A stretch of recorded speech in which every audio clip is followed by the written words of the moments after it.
We are an impartial charity, but we've had to say many times recently that we will not be impartial about the notion that facts matter. And the ability to identify verifiable facts and appraise critically the difference between accurate information and false or misleading information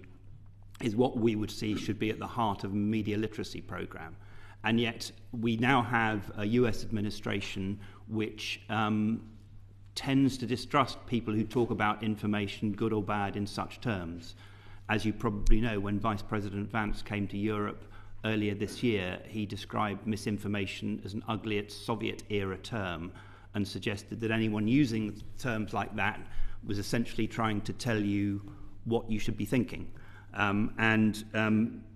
the position we've got to, and I think that the difficulty is, or the danger is, that the logical extension of the Vice President's argument, which we said at the time very openly we disagreed with, is that if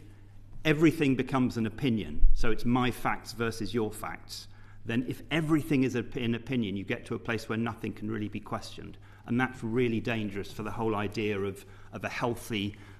society where media literacy plays an important role. So I think at Full Fact we think it is up to government,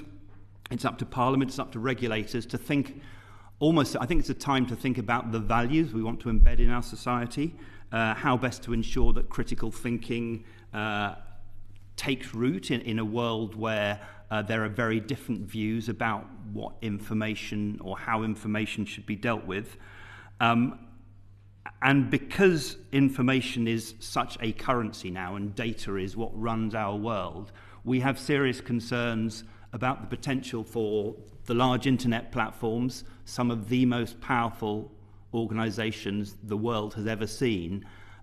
potentially backsliding on some of the commitments they've made to things like fact-checking, as Hannah said, and also to content moderation, because they are so determined to stay out of the crosshairs of the White House. I think they have a responsibility in this country, and in this country it's up to Parliament, it's up to the government to decide how best to regulate and legislate. We know there needs to be a very careful balance drawn between